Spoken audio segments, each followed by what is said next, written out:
Most people want discipline, but they fear the silence that discipline demands. They crave mastery, but they won't endure the repetition that mastery requires. True power is quiet. It is not loud declarations or hollow rituals. It is silent, training day after day until you no longer flinch, until your thoughts move like a sword, precise, sharp, controlled. You must be consistent, not when it's easy, but especially when it's not. That is the samurai way. No excuses, no compromise, just presence, just practice, just power. Subscribe to our channel if you're ready to master your mind, and tell us, where are you watching from? Listen carefully to what I'm about to tell you. The greatest power you will ever know begins in absolute silence. Most of you watching this right now are drowning in noise. Your phones buzz, your screens flash, your minds race with endless chatter. And in this chaos, you wonder why you cannot find your way. You seek strength, yet surround yourself with weakness. You desire clarity, yet flood your senses with confusion. I, Miyamoto Musashi, learned this truth through blood and steel. Before the sword can cut, the mind must be still. When I was young, I too thought power meant movement, action, the clash of steel against steel. I won my first duel at 13, brash and full of fire. But it wasn't until I learned to quiet my mind that I began to understand true strength. Think of the pond. When disturbed, its surface shows you nothing but broken reflections. But in perfect stillness, it reflects reality exactly as it is. Your mind must become this still pond. No ripples of doubt, no waves of fear, just crystal. Clarity that cuts through illusion. This is why I spent years in solitude, in mountain caves and remote temples. Not to escape the world, but to see it more clearly. In that silence, I learned to hear the whisper of truth beneath the screams of distraction. You think you need more information, more techniques, more strategies. No, you need less, much less.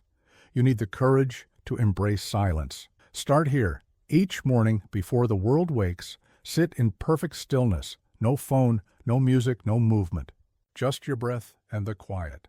At first your mind will revolt. It will fill with noise, with excuses, with urgent demands. Let them pass like clouds in the sky. Do not chase them. Do not fight them. Simply observe. 10 minutes, then 20. Then an hour. This is not meditation for peace. This is training for power. In silence, you will begin to hear the subtle rhythms of life that others miss. The slight shift in an opponent's weight before they strike. The hidden fear in a challenger's voice. The perfect moment to act or to remain still. Remember, every great battle is won before the first strike. Every masterful decision emerges from a mind that knows stillness. Every powerful action springs from a place of perfect quiet. But I warn you, this path is not for the weak. Modern life has made you soft, addicted to constant stimulation. Breaking this addiction will feel like death to your ego. Good, let it die. What remains will be stronger than you imagine. The way of the warrior begins in silence, not the silence of sleep or laziness, but the electric quiet of a mind coiled like a spring, alert and ready. A mind that can cut through chaos because it has mastered stillness. This is your first challenge. Find your silence. Guard it like a sword. Return to it like a fortress. Let it become your strength. Most will ignore this teaching. They'll call it simple, basic, beneath them. They seek complexity because they fear simplicity's demands. But those who have faced real battles know the deepest truths are the simplest. And the simplest truths require the most courage to follow. Your journey to mental mastery begins with this choice. Will you have the courage to embrace silence? To sit with yourself until all falsehood falls away? To face the void until it becomes your power? The noise of the world will always be there, calling you back to weakness, back to distraction, back to mediocrity. Let others answer that call. You have heard a different summons now, the quiet voice of mastery that speaks only in silence. Remember, the sword that cuts the deepest makes no sound as it moves through the air. Your mind must become this sword. Begin today. Find your silence, and in that silence, forge your strength. This is the way of the warrior. This is the path of Musashi. Listen now as I speak of the eternal battle between discipline and desire. A battle that rages in every heart, yet few have the courage to win. You live in an age of instant pleasures. Your world celebrates comfort, praises ease, worships the quick reward, and in this softness, you have forgotten an ancient truth. True. Power comes not from what you want, but from what you're willing to sacrifice.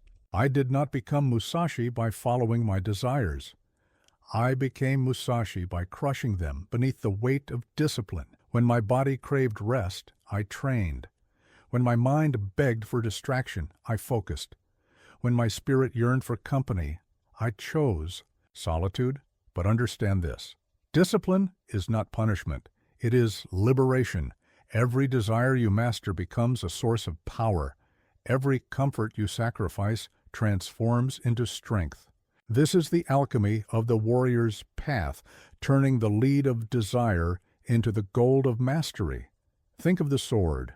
In its raw form, it is nothing but crude metal full of impurities. Only through the discipline of the forge, the relentless hammering, the precise folding, the controlled heating and cooling, does it become a weapon of power. Your mind must endure the same forging. Most of you watching have this backwards. You think discipline means forcing yourself to do what you hate. No. True discipline means falling in love with the process of becoming powerful. It means finding pleasure in the very things that once caused you pain. I learned this truth through decades of swordsmanship. At first, the basic moves were torture, endless repetition, precise footwork, perfect posture. But as I surrendered to the discipline, something changed. The movements became meditation. The training became pleasure. The discipline became freedom. Here is what most fail to understand. Desire is a reaction. Discipline is a decision. Desire pulls you wherever the wind blows. Discipline keeps you steady on your chosen path. Desire is loud, demanding, never satisfied. Discipline is quiet, consistent, complete in itself. You must learn to find joy in discipline's demands. When you wake before dawn to train, smile. When you choose the harder path, be grateful. When you deny yourself easy pleasures, feel your power growing. This is not deprivation. This is transformation. But let me warn you, the path of discipline will seem lonely. While others chase fleeting pleasures, you will be building lasting power. While they seek constant comfort, you will be embracing necessary hardship. While they run from challenge, you will run toward it. Good. Let them choose weakness. Your path is different. Start here. Identify your strongest desire, the one thing that pulls you off your path most often. Now for the next 30 days, deny it completely. Not because denial itself makes you stronger, but because choosing discipline over desire builds unshakable power. When the urge comes, and it will come, do not fight it. Do not argue with it. Simply observe it with the detachment of a warrior observing an opponent's move. Then choose discipline, not because you have to, but because you want to. Remember, every great warrior throughout history had the same desires you have.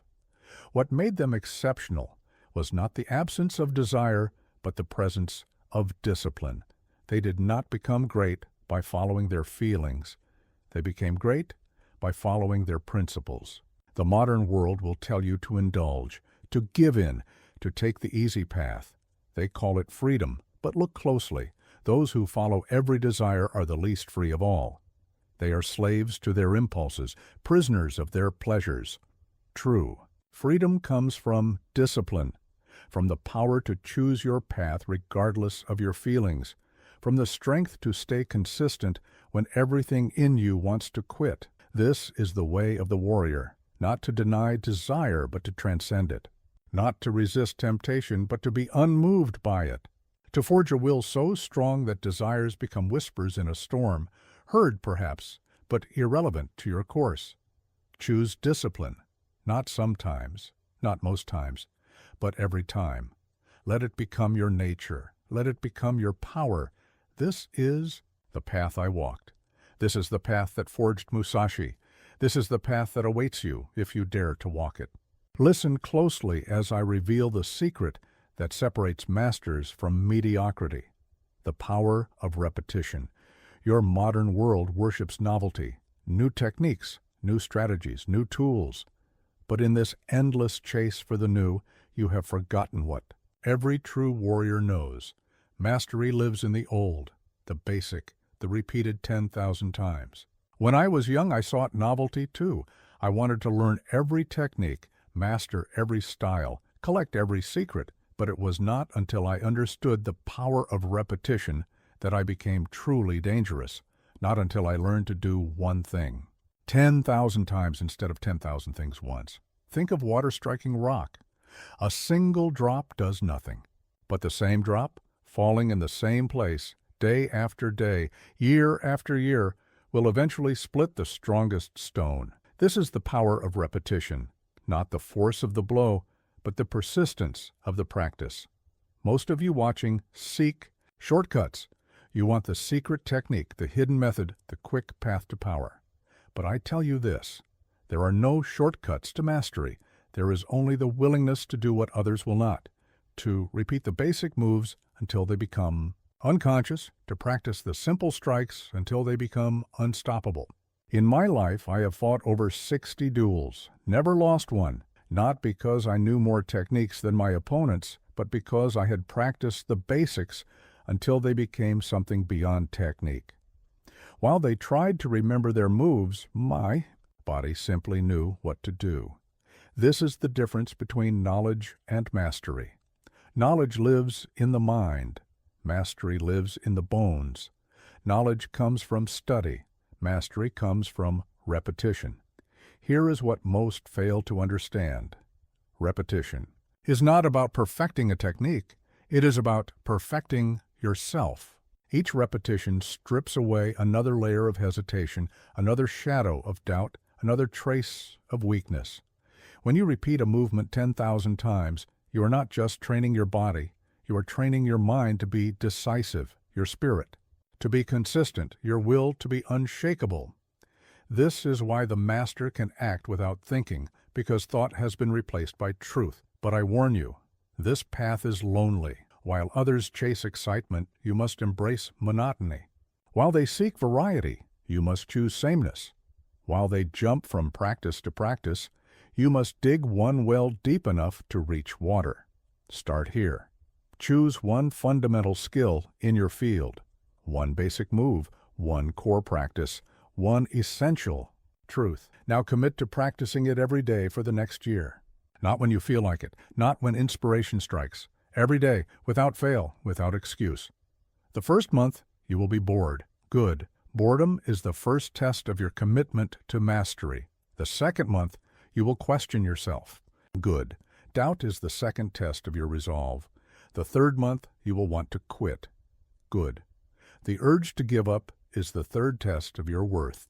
But if you persist, if you continue past boredom through doubt, beyond the urge to quit, something magical happens. The movement becomes meditation. The practice becomes prayer. The repetition becomes revelation. Remember, every master you admire got there through repetition. Every expert you respect earned it through endless practice of the basics. Every great warrior forged their strength through thousands of identical strikes. The modern world will mock this path. They will call it primitive, outdated, inefficient. Let them mock. While they chase the new, you will master the timeless. While they scatter their energy across 1,000 practices, you will focus yours into one unstoppable force. This is the way of the warrior. Not to know many things, but to know a few things so deeply that they become part of your nature. Not to collect techniques, but to refine them until they become truth. Choose your practice. Commit to your repetition. Let it forge you into something beyond ordinary understanding. This is how I became Musashi. This is how you will become who you are meant to be. Not through variety, but through consistency. Not through complexity, but through simplicity, repeated until it becomes sublime. The path is clear. The question is, do you have the courage to walk it? Not for a day, not for a week, but for as long as mastery demands. Listen well to what I am about to teach you about the art of focus in a world designed to fragment your mind. Your age is drowning in distraction. Your devices demand attention. Your notifications never cease. Your mind jumps from thought to thought like a monkey in a storm, and in this chaos, you wonder why you cannot achieve mastery. I, Musashi, lived in a simpler time, yet the challenge was the same. The world has always tried to pull the warrior's mind in 1,000 directions. What has changed is not the nature of distraction, but your resistance to it. When I fought my duels, my opponent would try to distract me with movement, with taunts, with deception. But I had trained my mind to be like the moon reflected in water. Though the surface might ripple, the moon remains unmoved. This is the focus you must develop. Understand this. Every distraction you allow is a small death of your power. Every time you break your focus, you weaken your spirit. Every moment you spend scattered is a moment you cannot spend mastering your craft. Most of you watching have been trained by the modern world to chase distraction like dogs chase shadows. Your attention spans have been shortened. Your ability to concentrate has been crippled. Your minds have been conditioned to expect, no, to crave, constant stimulation. This must end today. Here is what most fail to understand. Focus is not the ability to look at something. Focus is the ability to look through everything else. It is not about adding concentration. It's about eliminating distraction. When I developed my two-sword technique, I did not achieve it by focusing harder. I achieved it by removing everything from my life that did not serve this single purpose. I abandoned comfortable lodging. I forgot about fine food. I ignored the pleasures that called to me until there was nothing left but my practice and my purpose. You must do the same. Not by becoming a hermit, but by becoming a warrior of attention. By treating your focus like a sword that must be kept sharp and used with precision. Start here. For 1 hour each day, eliminate all distractions. Not most distractions, all of them. No phone, no music, no television, no idle conversation. Choose one task, one single task, and pour yourself into it completely. At first, your mind will rebel. It will create emergencies. It will invent reasons to check your phone. It will tell you that you're missing something important. These are all lies. Nothing truly important will be harmed by 1 hour of focused practice.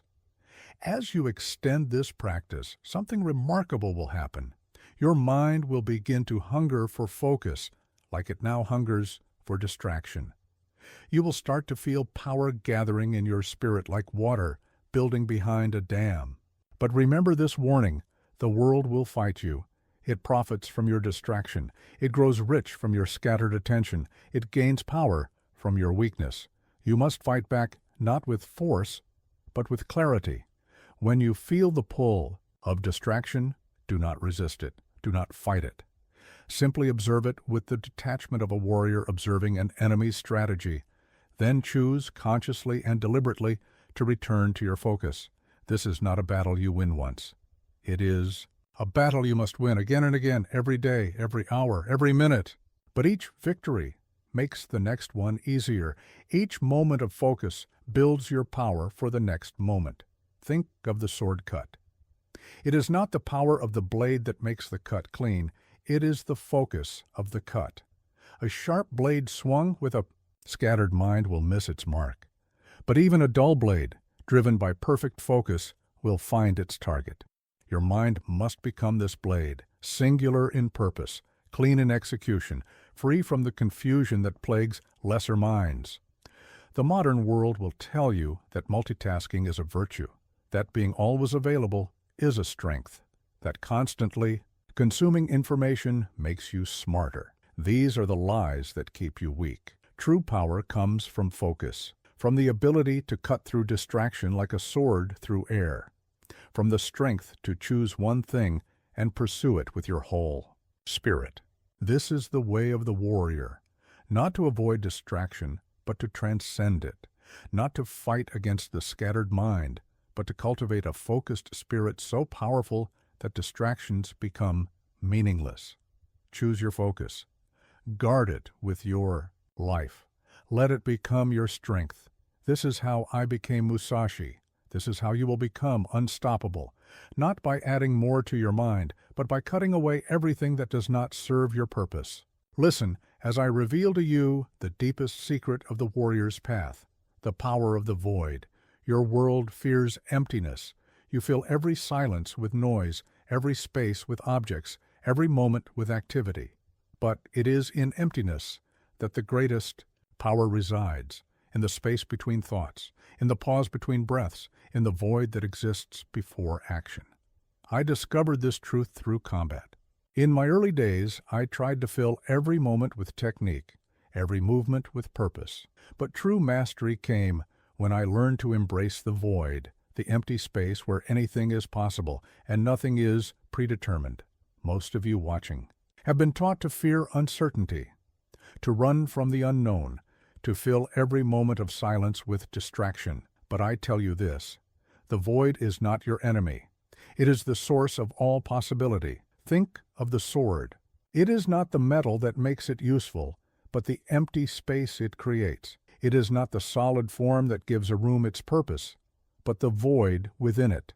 So too with your mind, its power lies not in what you fill it with, but in the space you maintain for perfect action. Here is what most fail to understand. The void is not nothing. It is not emptiness. It is the state of pure potential, the moment before creation, the space before decision, the silence before action. It is the field of all possibility, unlimited by your expectations or fears. When I fought my greatest duels, I did not enter them with a mind full of techniques and strategies.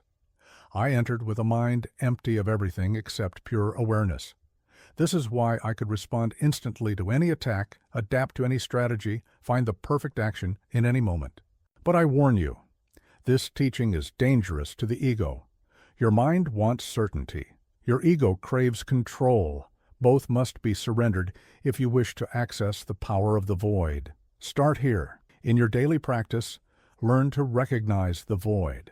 It appears in the space between your thoughts, in the moment before you make a decision, in the silence before you speak.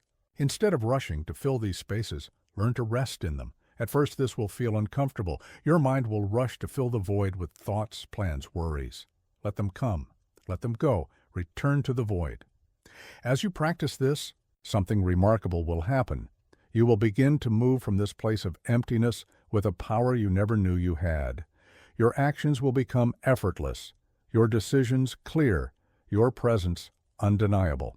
Remember, every great warrior I ever faced had this quality, the ability to act from emptiness rather than from thought. They did not move because they had decided to move. They moved because movement arose naturally from the void. The modern world will tell you to plan everything, to know everything, to control everything. This is the path of weakness. True power comes from being comfortable with not knowing, yet acting anyway, from embracing uncertainty as your ally rather than your enemy. This is what I mean when I speak of no mind. Not mindlessness, but freedom from the cluttered mind. Not emptiness of ability, but emptiness of preconception. Not absence of thought, but absence of attachment to thought. Your training must include this dimension. Not just the filling of your mind with knowledge, but the emptying of your mind, of everything that blocks direct perception and immediate action. Practice this before any important action, any crucial decision, any significant moment. Pause. Enter the void. Let go of all expectations, all fears, all hopes. Move from this place of pure potential rather than from thought or emotion. But understand, this is not meditation for peace. This is training for power. The void is not an escape from reality. It is direct contact with reality, unfiltered by your thoughts about it. The untrained mind fears the void and rushes to fill it. The warrior's mind lives in the void and draws power from it. This is the difference between those who achieve mastery and those who merely gather knowledge. This is the way of the warrior. Not to accumulate more, but to need less. Not to know more, but to be free from the need to know. Not to become something, but to uncover the power that exists in emptiness. Find your void, rest in it, draw power from it. Let it teach you what your cluttered mind cannot learn. This is how I became Musashi. This is how you will transcend the ordinary mind and access extraordinary power. Not by filling yourself with more, but by emptying yourself of everything that is not essential. The void awaits. The only question is, do you have the courage to enter it? Listen carefully to what I am about to tell you about the true meaning of training. Not the training that happens when you feel strong, but the training that happens when every fiber of your being screams for rest. Your modern world has made training comfortable. Climate-controlled rooms, cushioned equipment, scheduled sessions that never interfere with pleasure, but true power is forged in discomfort. It is built in the moments when your mind says enough, but you say more. I learned this truth through years of relentless practice. When rain poured from the heavens, I trained. When winter's bite froze my hands, I trained. When hunger gnawed at my belly, I trained. Not because I wanted to, because I had to. Because I understood that true strength is built precisely when you don't want to build it. Most of you watching right now train only when it's convenient, only when motivation flows, only when conditions are perfect. And in this weakness, you wonder why you cannot achieve mastery. Understand this, your body lies to you. Your mind deceives you. Both will tell you that you've reached your limit long before you actually have. Both will beg for comfort when discomfort is exactly what you need. Think of the sword being forged. Does the metal choose when it enters the fire? Does it decide when the hammer falls? No. It is the relentless rhythm of heat and pressure that transforms it from crude iron into lethal steel. Your spirit must undergo the same transformation. Here is what most fail to understand. Training when you want to is exercise. Training when you don't want to is transformation. The first builds your body. The second builds your character. The first makes you better at what you do. The second makes you better at who you are. When I developed my techniques, I did not wait for perfect conditions. I practiced in storms that bent trees. I trained through injuries that would make modern warriors quit. I honed my skills when exhaustion made my arms feel like lead. Why? Because I knew that real battles don't wait for perfect conditions. But I warn you, this path is lonely. When you train while others rest, they will call you obsessed. When you practice while others play, they will call you extreme. When you push while others quit, they will call you crazy. Good. Let their words fuel your fire. Start here. Make a vow to train at the worst possible time. When you're tired, train. When you're stressed, train. When you're sick but not seriously ill, train. Not at full intensity perhaps, but train. Build the habit of showing up, especially when you don't want to. The first time you do this, your mind will revolt. It will create 1,000 excuses. It will tell you that rest is more important, that you deserve a break, that one missed session doesn't matter. These are all lies. As you continue this practice, something powerful happens. Your mind learns that your commitments are stronger than your feelings. Your spirit realizes that discomfort is not your enemy, but your ally.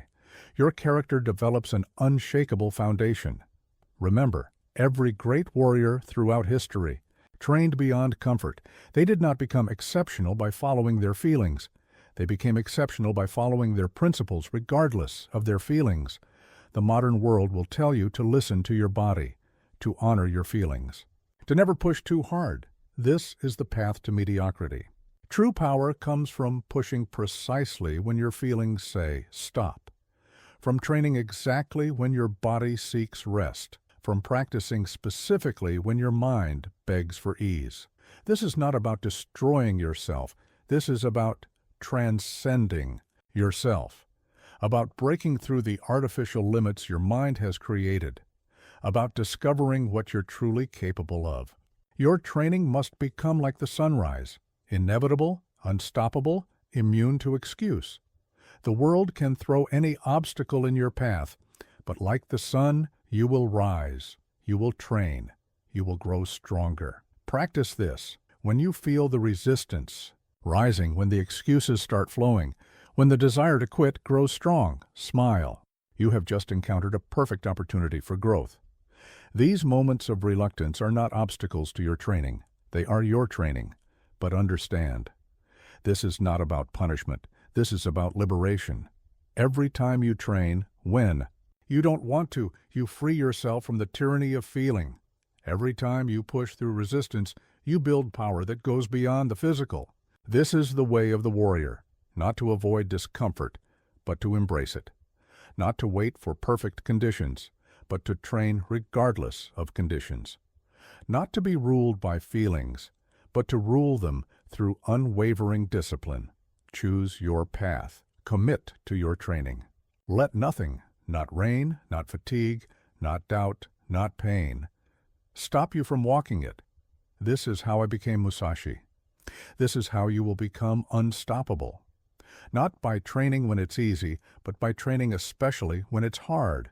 Not by waiting for motivation, but by acting with dedication. Not by feeling strong, but by becoming strong through relentless practice. The path is clear. The question is, will you walk it even when every step hurts? Will you train even when no one would blame you for resting? Will you forge ahead, especially when the path seems darkest? Your answer to these questions will determine your destiny. Listen now as I teach you about the rarest form of power, the ability to act without emotional turbulence, to move through life's battles with the calm detachment of a sword cutting through air. Your age worships emotion. You are told to feel everything deeply, to express every passing mood, to let your heart rule your head. And in this storm of feeling, you have lost the warrior's greatest power, emotional detachment. I learned this truth through combat. In my earliest duels, I was ruled by emotion, by anger, by fear, by the desire to prove myself. Each of these feelings was a chain that limited my movement, a cloud that blocked my vision. It was only when I learned to detach from these emotions that I became truly dangerous. Think of the surface of a lake. When it is disturbed by emotion, by waves of anger, ripples of fear, storms of passion, it cannot reflect reality clearly. But when it is still, it reflects everything perfectly, allowing for precise action based on true perception. Most of you watching have never experienced true emotional detachment. You mistake it for coldness, for lack of feeling. But this is not what I teach. The warrior feels everything, but is controlled by nothing.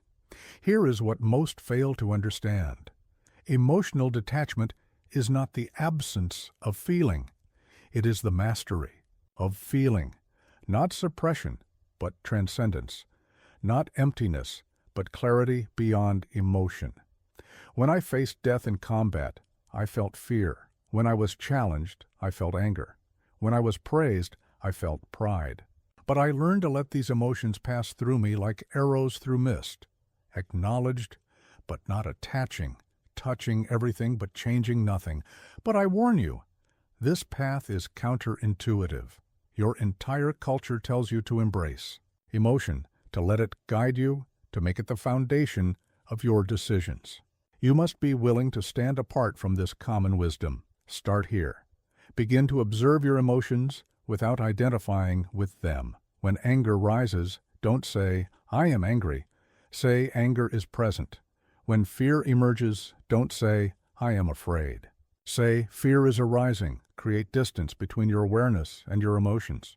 The first time you practice this, it will feel strange, artificial. Your mind will resist this separation, will try to pull you back into identification with emotion. This is normal. Continue the practice. As you develop this skill, something remarkable happens. You begin to see emotions not as commands you must obey, but as weather patterns passing through the sky of your consciousness. You can acknowledge them while remaining unmoved by them. Remember, every truly powerful warrior I ever met had this quality, the ability to remain calm in chaos, centered in conflict, detached in danger, not because they didn't feel, but because they had mastered their relationship to feeling. The modern world will tell you this is impossible, that emotions must be expressed, must be followed, must be obeyed. This is the thinking of children. Mature power comes from being able to feel fully while remaining free from emotions' control. Your training must include this dimension, not just the strengthening of your body or the sharpening of your skills, but the development of emotional sovereignty, the ability to feel without being controlled by what you feel. Practice this.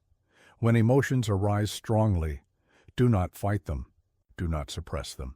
Simply observe them with the detachment of a warrior observing an opponent's movement. Notice their arising, their intensity, their passing away. But understand, this is not meditation for peace. This is training for power. Emotional detachment allows you to act with perfect clarity, to move without the hesitation that emotion creates, to see reality without the distortion that feelings bring. The untrained mind is a slave to emotion.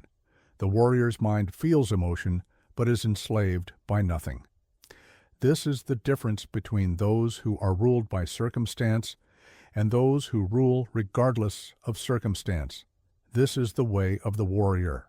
Not to become emotionless, but to become emotion-free. Not to suppress feeling, but to transcend its control.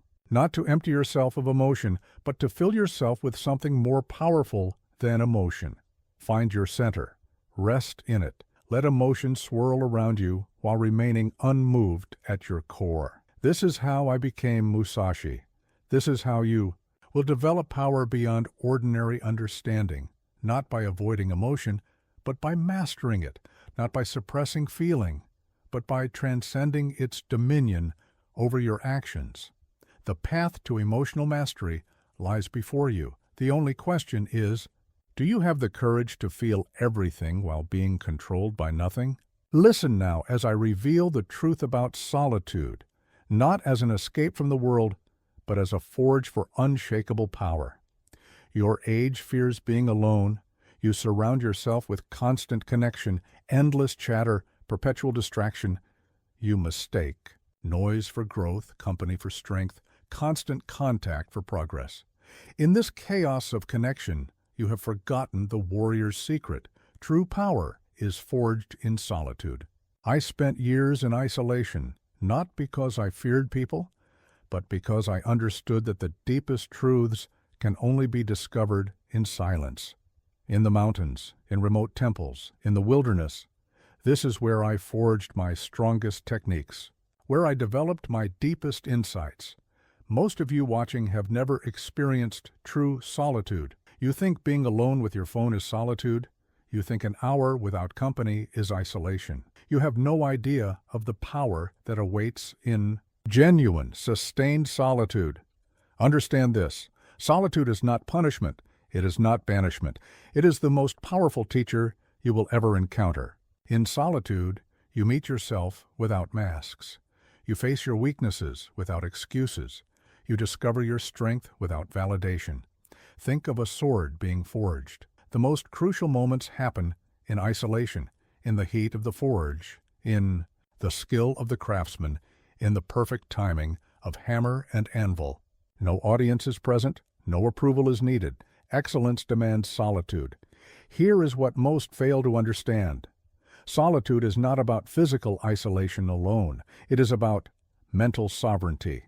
The ability to think your own thoughts, forge your own path, discover your own truth, without the constant interference of other minds. When I developed my two-sword technique, I did not announce it to the world. I did not seek approval. I spent years in solitude, perfecting it, testing it, understanding it completely. Only when it was flawless did I reveal it in combat. But I warn you, this path will seem strange to others. They will not understand why you choose to be alone when you could be connected, why you choose silence when you could have noise, why you choose depth when you could have distraction. Start here. Create periods of complete solitude in your life, not 1 hour, not 1 day.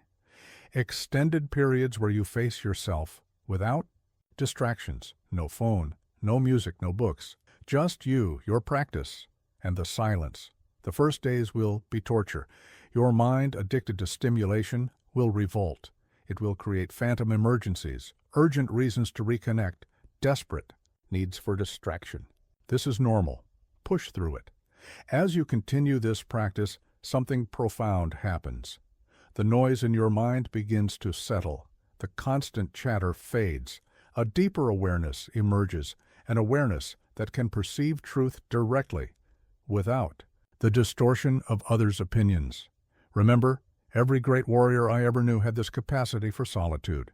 Not because they disliked people, but because they understood that the deepest strength comes from being completely self-contained. The modern world will tell you this is selfish, that you have an obligation to be constantly available, that choosing solitude is choosing isolation. These are the lies that keep you weak, dependent, and shallow. Your training must include this dimension, not just the physical practice, not just the mental discipline, but the spiritual sovereignty that comes only through true solitude. Practice this. When you feel the desperate urge for connection, for validation, for distraction, this is precisely when you must choose solitude. These moments of discomfort are your greatest teachers, but understand, this is not about becoming a hermit. This is about becoming so complete in yourself that connection becomes a choice rather than a need. About becoming so centered in your own power that others' opinions neither lift you up nor cast you down. The untrained mind fears solitude. The warrior's mind uses it as a forge for power. This is the difference between those who need others to feel strong and those who carry their strength within. This is the way of the warrior. Not to reject connection, but to transcend the need for it. Not to avoid people, but to be complete without them. Not to escape the world, but to develop the inner power to engage it fully. Find your solitude, protect it, let it shape you into something beyond ordinary understanding. This is how I became Musashi. This is how you will develop power that does not depend on external validation, not by running from solitude, but by embracing it, not by filling every moment with connection, but by learning to be complete in yourself. The path of solitude awaits. The only question is, do you have the courage to walk it, to face yourself without distraction, to discover who you are when no one is watching? Listen carefully as I reveal a truth that separates warriors from wanderers, the power of moving with precision, never waiting for permission. Your modern world has trained you to seek approval before action, to wait for validation before moving, to gather opinions before deciding. In this weakness of constant consultation, you have forgotten the warrior's way, to move with absolute precision when the moment demands it. I learned this truth through combat. In a duel, there is no time to seek approval, no space to gather opinions, no moment to question yourself. There is only the perfect action at the perfect time, or defeat. Most of you watching have become habitual permission seekers. Before every action, you look around. Before every decision, you poll others. Before every move, you wait for someone to tell you it's okay. This is the path of the weak. Think of the sword cut. If you hesitate to ask if it's the right moment, you've already missed it. If you pause to wonder if others would approve, you're already dead. The cut must come from absolute certainty, from a mind that moves without the friction of doubt. Here is what most fail to understand. Precision is not perfection. Precision is the elimination of everything unnecessary, including the unnecessary need for others' approval. When you move with true precision, permission becomes irrelevant. When I fought my duels, I never asked if my technique was acceptable. I never wondered if my strategy would be approved. I moved with absolute precision based on direct perception of reality. This is the power I'm teaching you now. But I warn you, this path will upset those who profit from your hesitation.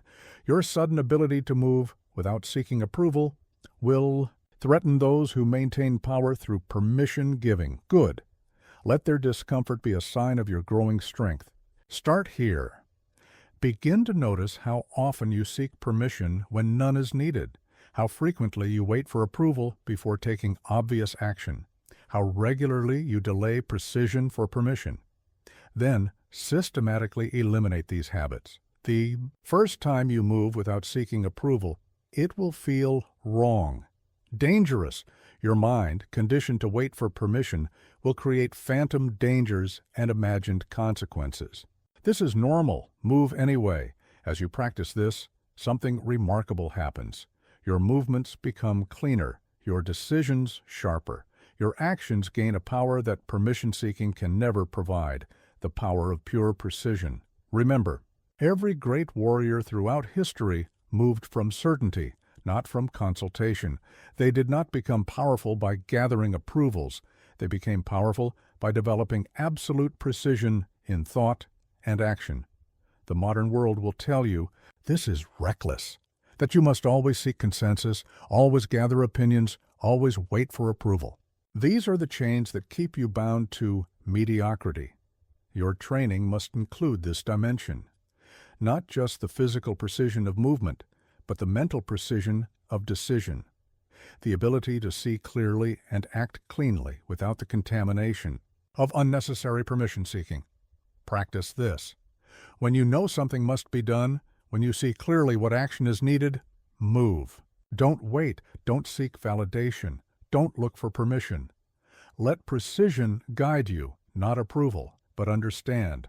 This is not about being reckless. This is about being precise, about eliminating the gap between seeing and doing, about removing the delay between decision and action. The untrained mind seeks endless permission. The warrior's mind moves with perfect precision. This is the difference between those who remain bound by others' approval and those who act with sovereign power. This is the way of the warrior, not to ignore wisdom when it's needed, but to eliminate unnecessary consultation, not to act without thought, but to think without the need for constant validation, not to move carelessly, but to move with such precision that permission becomes irrelevant. Find your precision. Trust it. Let it guide your actions more than the opinions of others. This is how I became Musashi.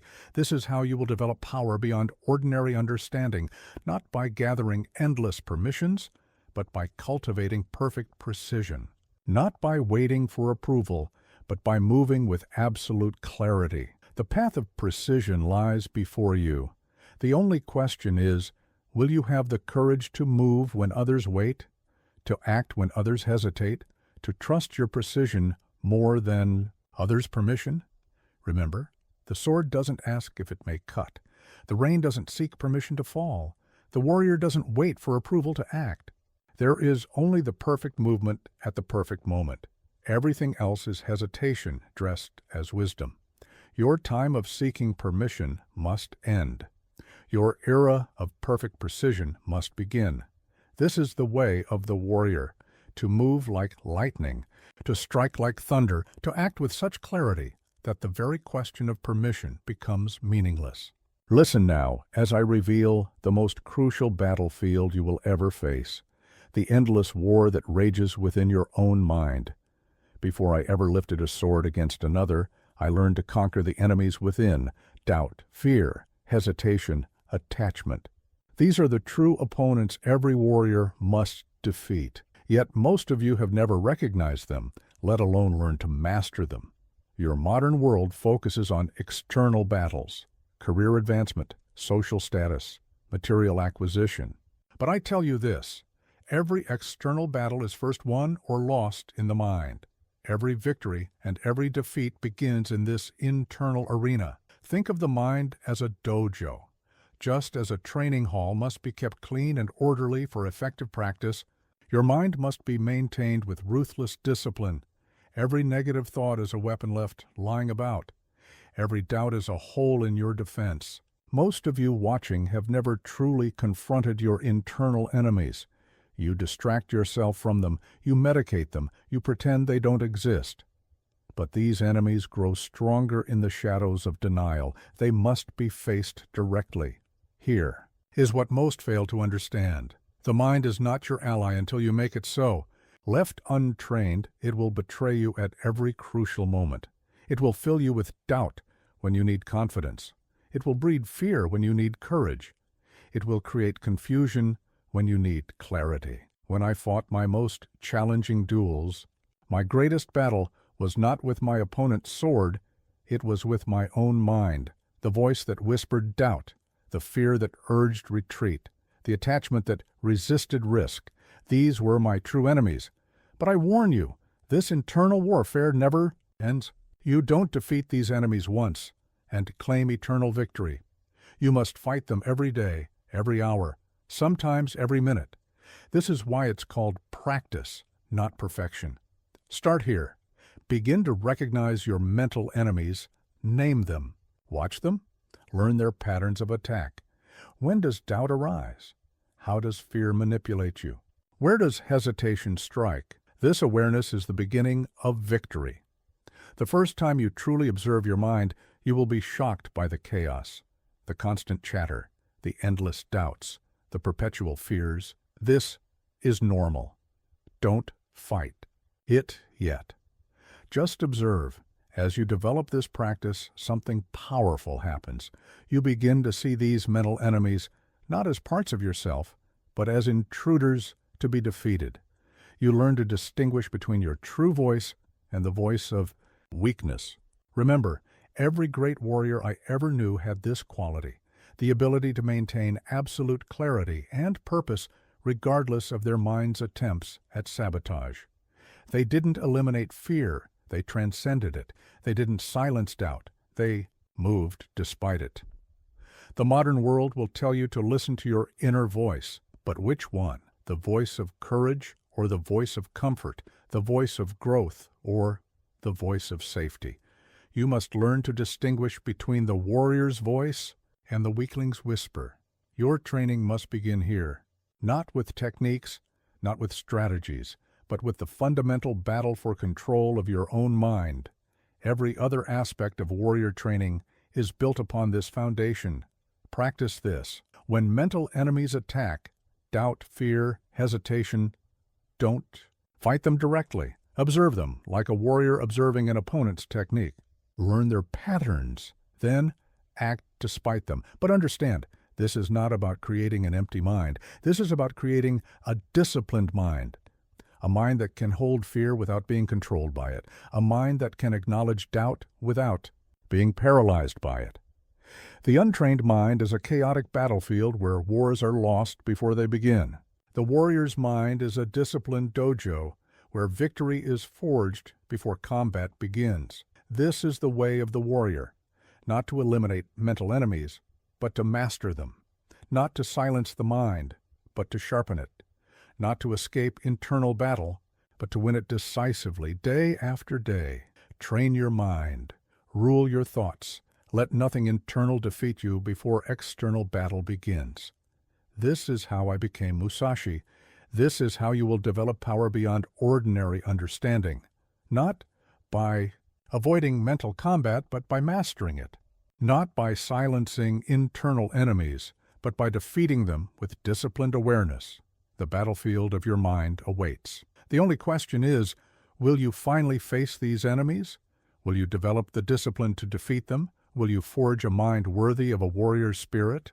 Listen now as I teach you the art of pure endurance, not the endurance of the body, but the deeper endurance of the spirit that allows you to continue without emotional turbulence. Your modern world celebrates quick victories and instant results. You seek immediate gratification, instant recognition, rapid reward.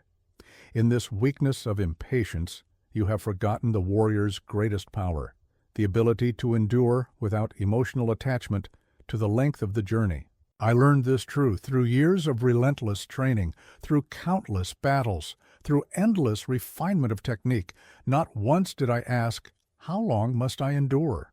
Not once did I seek emotional comfort in the face of challenge. I simply endured, clear-eyed and focused. Most of you watching have never experienced true endurance. You confuse it with mere persistence or stubborn determination. But true endurance is something far more powerful. It is the ability to continue without the emotional need for encouragement or recognition. Think of the mountain stream. It does not complain about the distance it must travel. It does not grow emotional about the obstacles in its path. It simply flows endlessly, tirelessly, without attachment to its journey. Your spirit must become this stream. Here is what most fail to understand. Endurance is not about lasting until emotional relief arrives. It is about transcending the very need for emotional comfort. It is not about surviving until the pain ends. It is about moving beyond the emotional relationship with pain itself. When I faced my greatest challenges, I did not endure by telling myself, "This will end soon."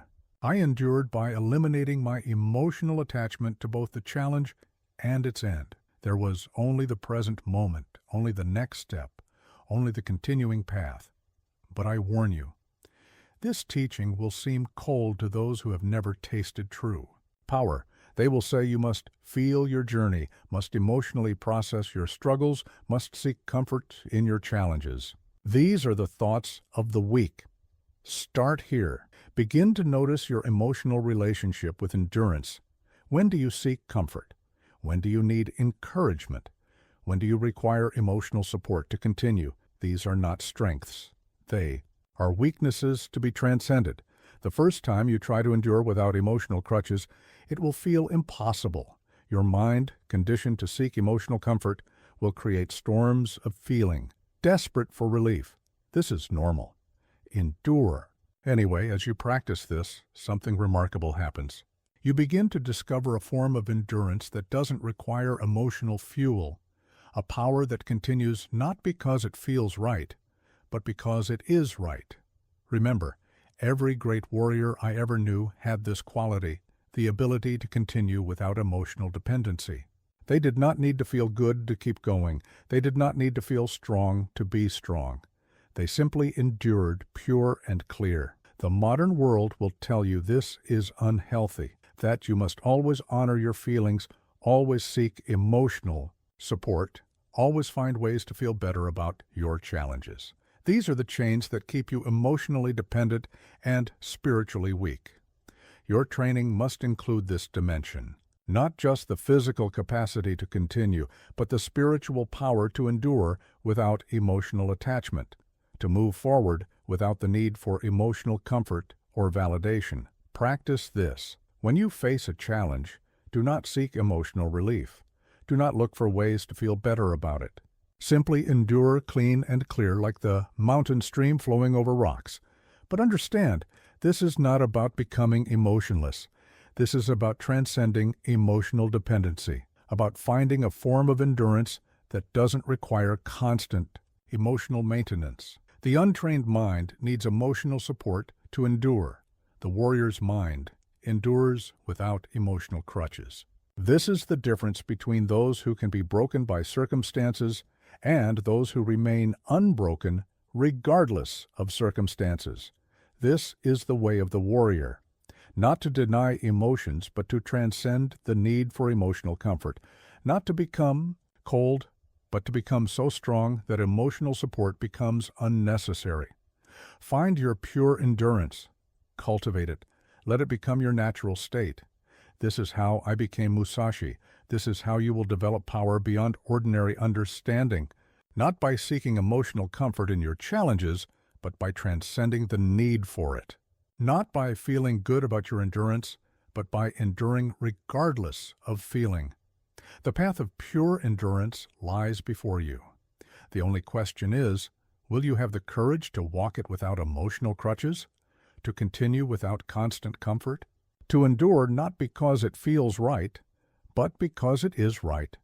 Remember, the oak tree does not need encouragement to grow through storms. The ocean does not need emotional support to move its tides. The warrior does not need comfort to endure. There is only the path, the practice, and the pure power of continuing without emotional dependency. Listen now as I reveal the power of ritual, not the empty ceremonies of the masses, but the focused practices that forge unshakable strength. Your modern world has forgotten true ritual. You mistake routine for ritual, habit for practice, motion for meaning. In your rush to progress, you have lost the warrior's understanding that true power is built through sacred, intentional practice. I discovered this truth through decades of training. Every morning I would clean my sword with the same movements, done with perfect attention. Every evening I would practice the same cuts with the same focus in the same sequence. These were not merely habits, they were rituals that shaped my spirit. Most of you watching perform actions without presence. You go through motions without meaning. You mistake activity for practice. But true ritual transforms not just your actions, but your entire being. Think of the temple bell. Each ring is identical, yet each ring is new. Each sound is both ancient and immediate. Your rituals must have this quality: timeless yet present, repeated yet renewed, consistent yet alive. Here is what most fail to understand. Ritual is not about superstition or blind repetition. It is about creating sacred space. In time, moments where every action carries meaning, where every movement builds power, where every practice shapes character. When I developed my deadliest techniques, they did not come from wild experimentation. They emerged from deep ritual, from performing the same movements with such presence that they revealed their hidden truths. This is the power of true ritual. But I warn you, this path will seem boring to the untrained mind. It will seem unnecessary to the impatient spirit. It will seem wasteful to those who don't understand that the deepest power comes from the simplest practices, done with perfect attention. Start here. Choose one fundamental practice in your art, one essential movement, one core truth. Turn it into a ritual by bringing absolute presence to its performance, not sometimes, not most times, every single time. The first time you attempt this, your mind will revolt. It will demand variety, crave novelty, insist on progression. This is normal. The untrained mind always fears the power of true ritual. As you develop this practice, something profound happens. The ritual begins to change you, not through its outer form, but through the inner transformation it demands, through the character it builds, through the power it reveals. Remember, every great warrior I ever knew had this quality, the ability to turn practice into ritual, to make every movement sacred, to bring full presence to every action. They understood that ritual is not about what you do, but about how completely you do it. The modern world will tell you that ritual is outdated, that you need constant variation, endless novelty, perpetual change. These are the thoughts that keep you scattered, weak, unable to build true power. Your training must include this dimension, not just the outer form of practice, but the inner sanctity of ritual, not just the movement of the body, but the complete presence of the spirit. Practice this. Take your most basic movement, your simplest technique, your fundamental stance. Turn it into ritual by bringing absolute attention to every aspect of its performance. Do this every day, at the same time, with the same intensity. But understand, this is not about mindless repetition. This is about mindful revolution, about turning simple actions into sacred practices, about making every movement a ceremony of power. The untrained mind seeks constant change. The warrior's mind finds infinite depth in ritual. This is the difference between those who remain surface-level practitioners and those who discover the deepest powers of their art. This is the way of the warrior. Not to collect many practices, but to turn few practices into powerful rituals. Not to seek endless variety, but to find endless depth in simplicity. Not to perform empty ceremonies, but to make every action ceremonial. Create your rituals, guard them, let them forge you into something beyond ordinary understanding. This is how I became Musashi. This is how you will develop power that transcends mere technique, not by gathering more practices, but by turning practice into ritual, not by seeking new movements, but by bringing new depth to every movement. The path of ritual lies before you. The only question is, will you have the courage to make your practice sacred, to bring full presence to simple actions, to find infinite depth in finite movements? Remember, the sun doesn't rise each day because it must. It rises because that is its ritual, its ceremony, its sacred practice. Your training must take on this same quality, not a burden to be borne, but a ritual to be honored, a ceremony of power that shapes your very being. Listen carefully as I reveal the deepest paradox of the warrior's path. To truly master life, you must first accept death completely. Your modern world runs from death. You hide it in hospitals, you disguise it with euphemisms, you pretend it. Is always distant, always removable, always someone else's concern. In this denial, you have lost the warrior's greatest source of power, the absolute acceptance of mortality. I learned this truth through countless duels, where death was not a concept, but a present reality. Each morning I would wash my face and accept that it might be for the last time. Each duel I would step forward having already accepted my death. This complete acceptance gave me perfect freedom to act. Most of you watching live in constant fear, not of death itself, but of the thought of death. This unspoken, unexamined fear poisons your decisions, weakens your resolve, and keeps you from living with full power. Think of the cherry blossom.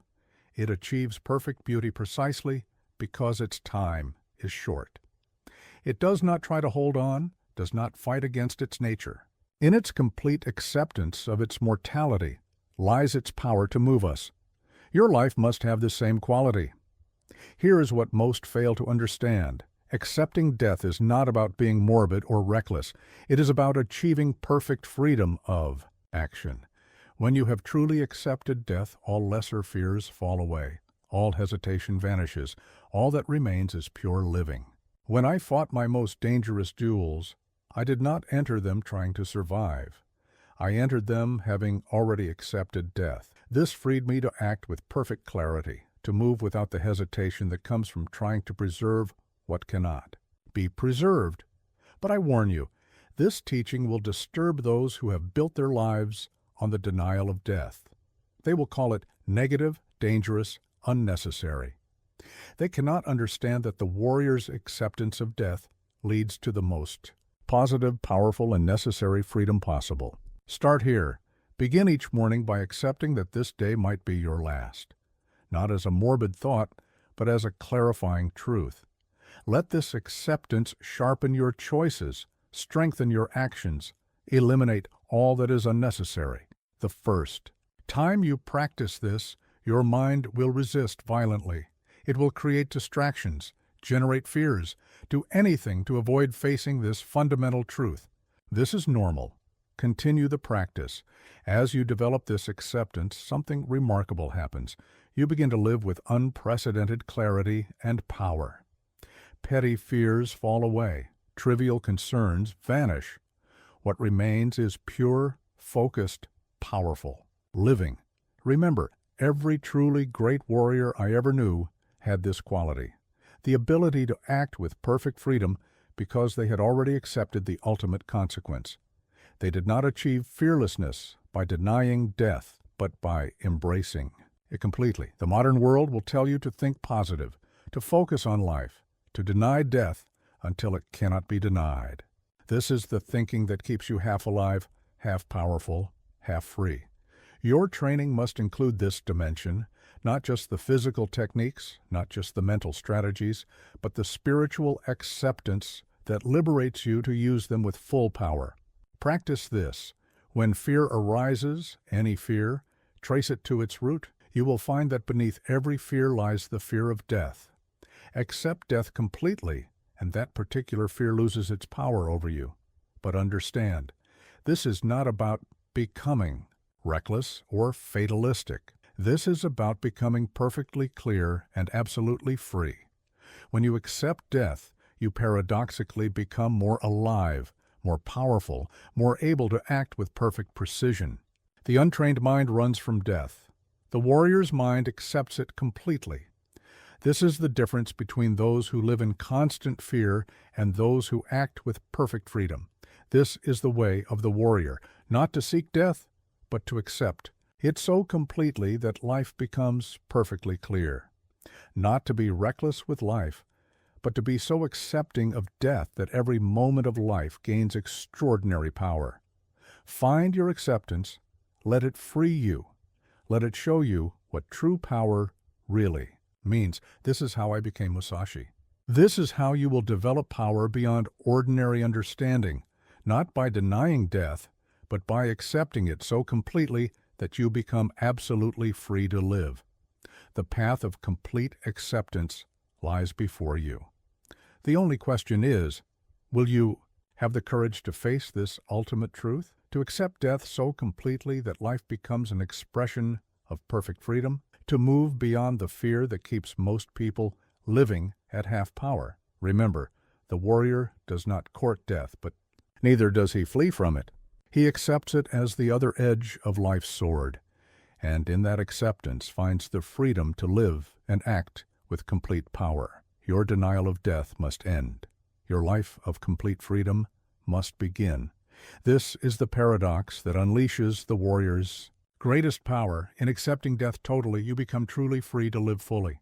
Listen now as I reveal the dual nature of the warrior's power. The ability to flow like water around obstacles, yet strike with the focused force of steel when the moment demands. Your modern world celebrates specialists. You are told to choose.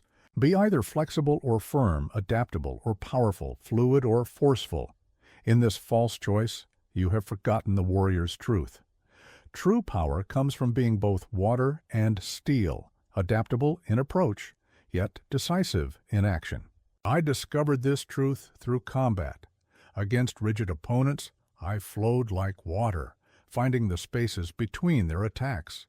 Against fluid opponents, I struck like steel, piercing their defenses with perfect timing. The mastery was not in choosing one way, but in embodying both.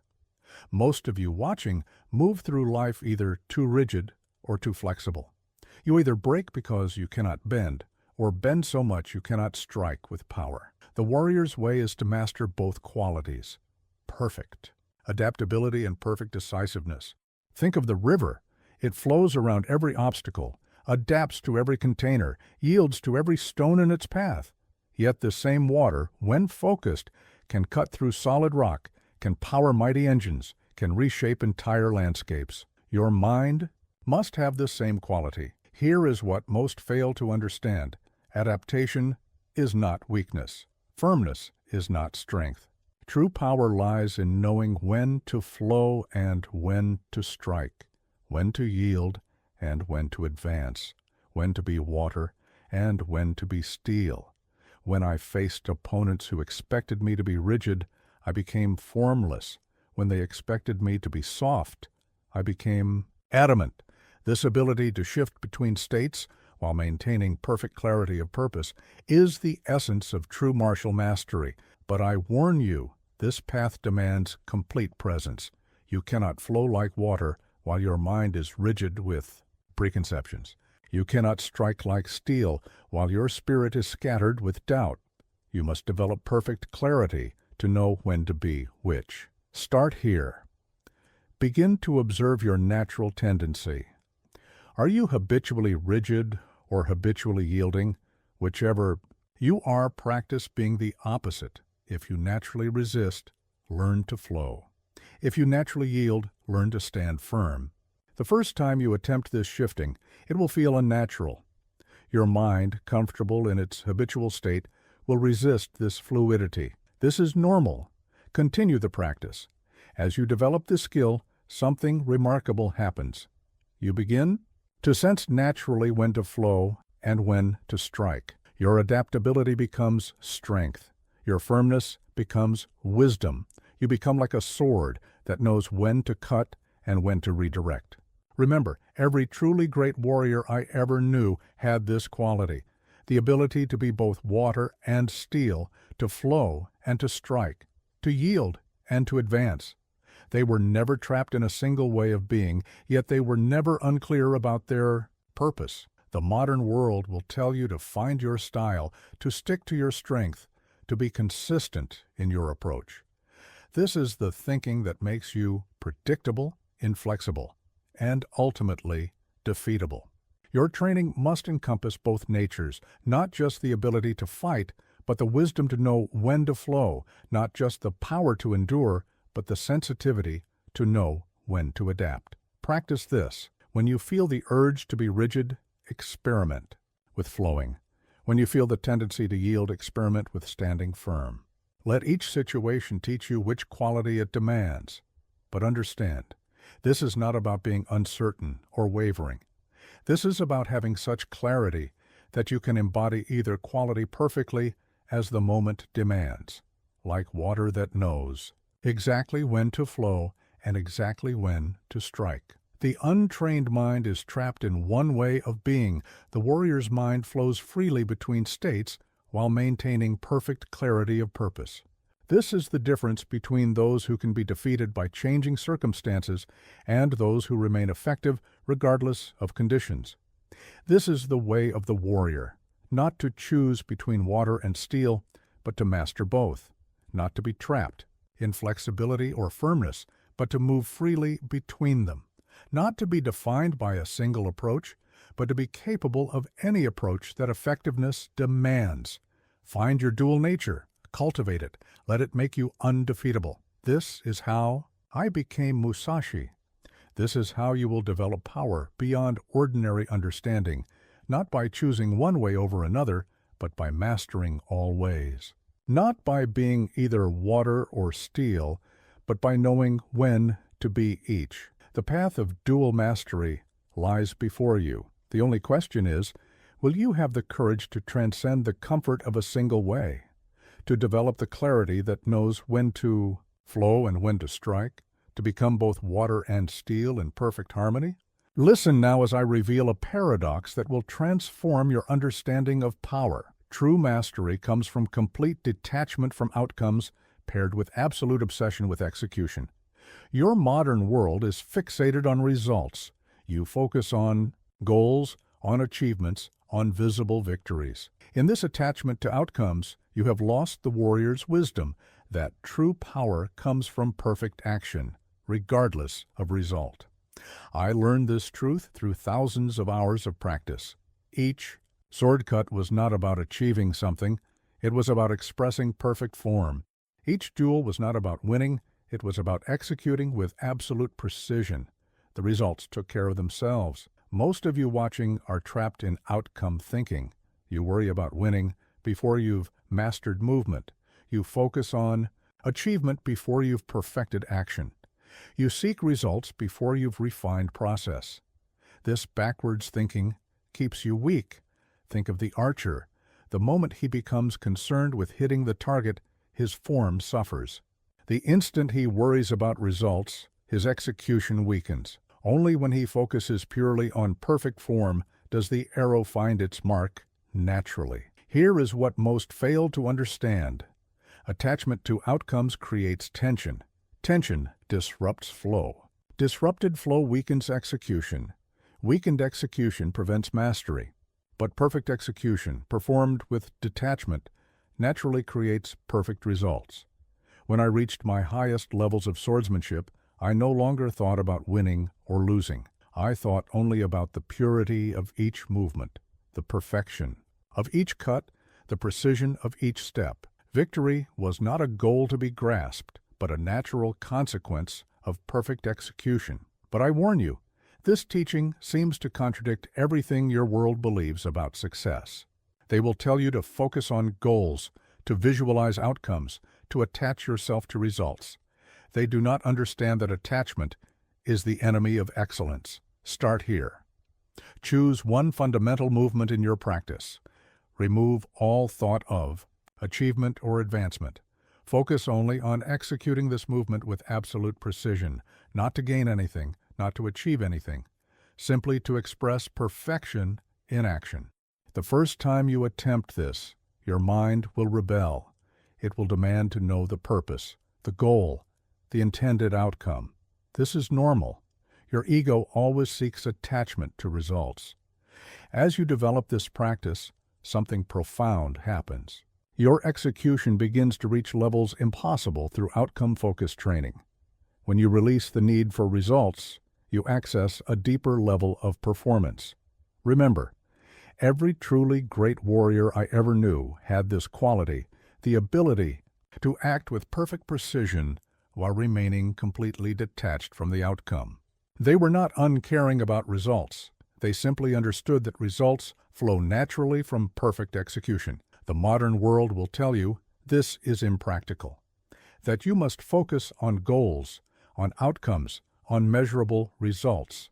This is the thinking that keeps you trapped in mediocrity, forever tensing up when results matter most. Your training must include this dimension, not just the physical techniques, not just the mental strategies, but the spiritual understanding that true power comes from detached action. Practice this. Before any significant action, consciously release your attachment to its outcome. Focus instead on making the action itself as perfect as possible. Let results arise naturally from excellence in execution. But understand, this is not about becoming careless or indifferent.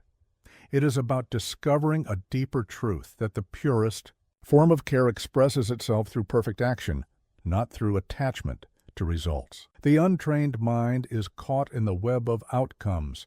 The warrior's mind remains free to execute with perfection. This is the difference between those who falter under pressure and those who perform flawlessly regardless of circumstances. This is the way of the warrior, not to ignore results, but to transcend attachment to them, not to abandon goals, but to focus on the perfection of action that makes goals irrelevant, not to become indifferent, but to become so focused on perfect execution that results follow naturally. Find your detachment. Discover your obsession with perfect execution. Let them forge you into something beyond ordinary understanding. This is how I became Musashi. This is how you will develop power beyond common comprehension, not by chasing outcomes, but by pursuing perfect execution, not by attaching to results, but by detaching from everything except the purity of action. The path of detached excellence lies before you.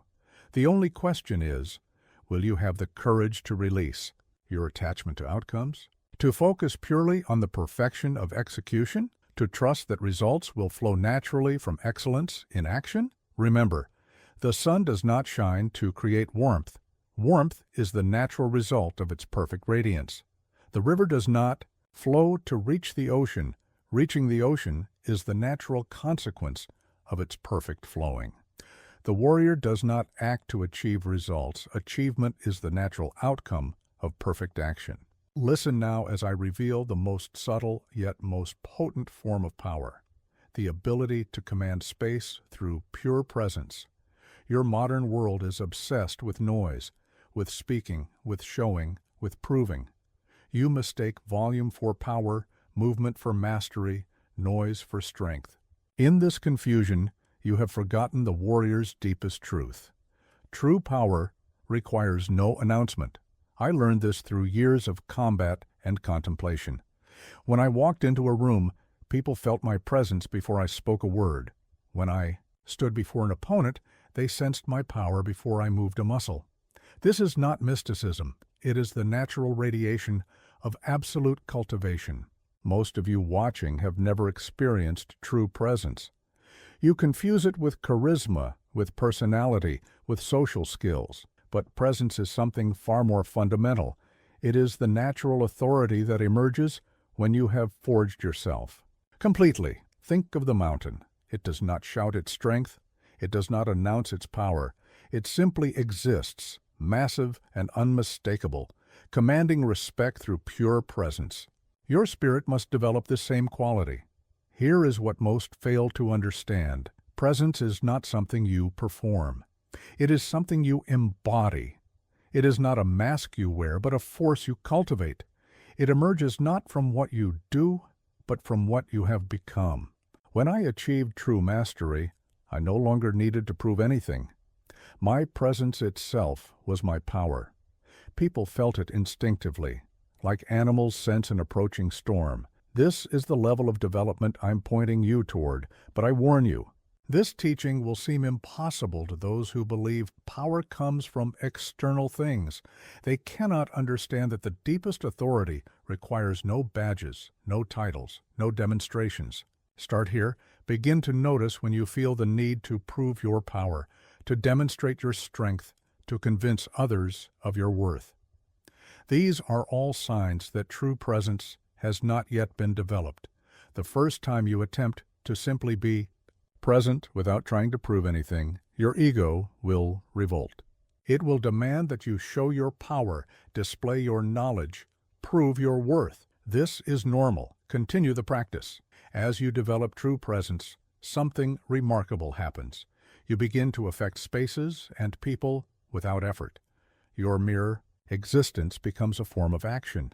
Your silence becomes more powerful than others' words. Remember, every truly great warrior I ever knew had this quality, the ability to command respect without demanding it, to affect others without trying to affect them, to be powerful without showing power. The modern world will tell you to market yourself, to build your brand, to constantly demonstrate your value. This is the thinking that keeps you trapped in superficial forms of power, forever needing to prove what true presence naturally radiates. Your training must develop this dimension, not just the outer forms of power, but the inner cultivation that naturally commands respect, not just the techniques of influence, but the presence that influences without technique. Practice this. Enter spaces with pure presence. No need to speak first, no need to prove anything, no need to establish your position. Simply be fully and completely and observe what happens. But understand, this is not about being passive or withdrawn. This is about being so completely developed that your mere presence is an active force. Like a sword that commands respect. Even in its sheath, your power should be evident, even in stillness. The untrained being needs to constantly prove their power. The warrior's presence is proof itself. This is the difference between those who exhaust themselves trying to demonstrate strength and those who naturally radiate it. This is the way of the warrior, not to show power, but to embody it, not to prove worth, but to be worthy, not to demonstrate strength, but to be so completely developed that strength naturally radiates from your presence. Cultivate your presence. Let it grow. Allow it to become your natural way of being. This is how I became Musashi. This is how you will develop power beyond ordinary understanding, not through external demonstrations, but through internal cultivation. Not through showing strength, but through becoming strength itself. The path of presence lies before you. The only question is, will you have the courage to stop proving and start being? To trust that true power needs no announcement. To develop the kind of presence that commands respect without demanding it? Remember, the deepest power does not need to prove itself. The strongest presence does not need to announce itself. The truest authority does not need to establish itself. There is only the natural radiation of what you have genuinely become. Listen now as I reveal a truth that most will refuse to hear. Pain is not the enemy of mastery, it is the price of it. Your modern world runs from pain. You seek comfort at every turn. You demand ease in all things. You medicate every discomfort. In this weakness of constant comfort-seeking, you have forgotten the warrior's truth. Pain is the forge that shapes extraordinary power. I learned this through years of relentless training, through blistered hands and aching muscles, through countless defeats and endless refinement. Not by avoiding pain, but by understanding its true purpose, as the chisel that carves away weakness. Most of you watching have been taught to fear pain, to see it as something wrong, something to be eliminated, something that shouldn't exist. But pain is not your enemy. Pain is the teacher that reveals your true capacity. Think of the sword being forged. Does the metal complain about the hammer's blows? Does it resist the scorching fire? Does it shy away from the grinding stone? No. Each moment of pain is necessary for its transformation from crude iron into lethal steel. Here is what most fail to understand. Pain is not punishment. Pain is not failure. Pain is the sensation of weakness, leaving your body, your mind, your spirit. It is the feeling of transformation taking place. When I developed my deadliest techniques, it was not through comfortable practice. It was through training that pushed me beyond what I thought possible, through pain that forced me to adapt, to grow, to become something more than I was. But I warn you, this teaching will be rejected by those who worship comfort. They cannot understand that avoiding pain is avoiding growth, that seeking constant comfort is choosing perpetual weakness. Start here. Begin to notice your relationship with pain. When do you run from it? When do you medicate it? When do you let it stop you? These are not moments of wisdom. They are moments of missed opportunity. The first time you embrace pain as teacher, your entire being will revolt. Your body will scream for comfort. Your mind will demand relief. Your spirit will beg for ease. This is normal. These are the death throes of weakness, leaving you. As you develop this understanding, something profound happens. Pain becomes not something to endure, but something to understand. Not something to suffer, but something to study. Not your enemy, but your most demanding teacher. Remember, every truly great warrior I ever knew had this relationship with pain. They saw it not as something to avoid, but as something to engage with. Not as their destruction, but as their refinement. The modern world will tell you to avoid pain at all costs, to seek comfort always, to choose the easy path. This is the thinking that keeps you soft, that keeps you weak, that keeps you far from mastery. Your training must embrace this dimension, not just the techniques that bring progress, but the pain that brings transformation. Not just the practices that feel good, but the suffering that forges greatness. Practice this. When pain arrives in your training, physical, mental, or spiritual, don't immediately seek to eliminate it. First ask, what is this pain teaching me? What weakness is it revealing? What transformation is it demanding? But understand, this is not about seeking pain foolishly. This is about understanding pain's purpose, about knowing the difference between the pain that destroys and the pain that develops, between the suffering that weakens and the suffering that strengthens. The untrained mind runs from all pain. The warrior's mind engages with pain purposefully. This is the difference between those who remain weak and those who grow stronger through every challenge. This is the way of the warrior. Not to love pain, but to understand it.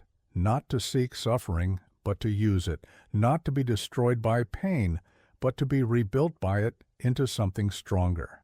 Understand your pain. Learn from it. Let it forge you into something beyond ordinary understanding. This is how I became Musashi. This is how you will develop power beyond common comprehension. Not by avoiding pain, but by engaging with it purposefully. Not by seeking comfort, but by understanding that discomfort is the price of growth. The path of transformation through pain lies before you. The only question is, will you have the courage to walk it? To embrace the discomfort that forges strength? To pay the price that mastery demands? Remember, the diamond does not complain about the pressure that creates it. The pearl does not resist the irritation that forms it. The warrior does not shy away from the pain that transforms him. There is only the price of mastery, and the question of whether you are willing to pay it. Listen now as I reveal the final and deepest truth of the warrior's way. There is no destination. There is only the path. Your modern world is obsessed with arrivals. You seek endpoints, outcomes, achievements. You race toward imagined finish lines, believing that something awaits you there. In this delusion of destinations, you have forgotten the warrior's ultimate truth. The path itself is the only reward. I discovered this after decades of mastery, even after winning 60 duels, even after developing unmatched techniques, even after achieving what others called perfection. I understood that these were not destinations. They were merely moments on an endless path. Most of you watching still believe in arrivals. You think there is some point where you will have made it, where the journey ends and mastery begins. This illusion keeps you from experiencing the true power of the path. Think of the flowing river. It does not seek to arrive. It does not race toward some imagined end. Its very flowing is its purpose. Its journey is its fulfillment. Your practice must take on this same quality. Here is what most fail to understand. The path of mastery is not a means to an end. It is not a road leading somewhere else. The path itself is the destination. The walking itself is the reward. When I truly understood this, my practice transformed. I no longer trained to achieve something. I no longer fought to prove anything. I simply walked the path moment by moment, finding perfect fulfillment in each step. But I warn you, this teaching will confound those who live for results. They cannot understand that the greatest achievement is to move beyond the need for achievement, that the ultimate arrival is to transcend the need to arrive. Start here. Begin to notice your attachment to destinations. When do you focus on arriving? When do you ignore the present moment for some imagined future? These are not signs of purpose. They are signs of misunderstanding. The first time you try to embrace the path itself as the reward, your goal-oriented mind will rebel. It will demand destinations, achievements, arrivals. This is normal. These are the death throes of the achieving mind, giving way to the understanding mind. As you develop this awareness, something profound happens. Every moment of practice becomes complete in itself. Every step on the path becomes perfect and whole. The very distinction between journey and destination dissolves. Remember, every truly great warrior I ever knew had this understanding, that mastery is not a place to reach, but a path to walk. That perfection is not an end point, but a direction. That the ultimate achievement is to move beyond the need for achievement. The modern world will tell you to focus on goals, on milestones, on measurable outcomes. This is the thinking that keeps you forever searching, forever unsatisfied, forever missing the perfect fulfillment that exists in each moment of true practice. Your understanding must expand to this dimension.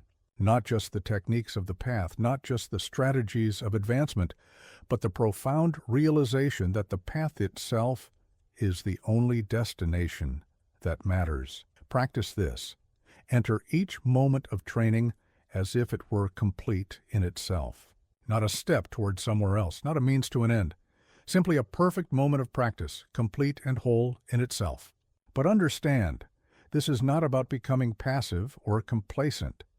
This is about finding such perfect fulfillment in the path itself that the very idea of arrival becomes meaningless.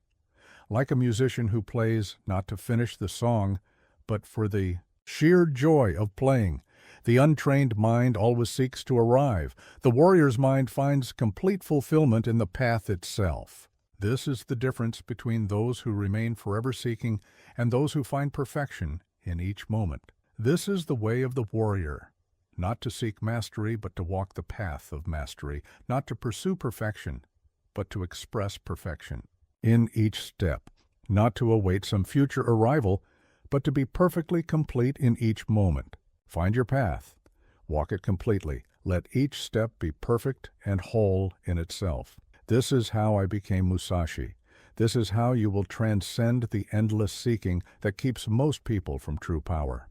Not by arriving somewhere, but by being complete nowhere. Not by achieving something, but by finding perfect fulfillment in the path itself. The endless path lies before you. The only question is, will you have the courage to abandon the illusion of arrival, to find perfect fulfillment in each step, to walk the path not because it leads somewhere, but because walking it is itself the deepest reward, Remember, the sun does not shine to achieve something. The wind does not blow to arrive somewhere. The warrior does not walk the path to reach a destination. There is only the perfect, complete, and endless walking of our path itself.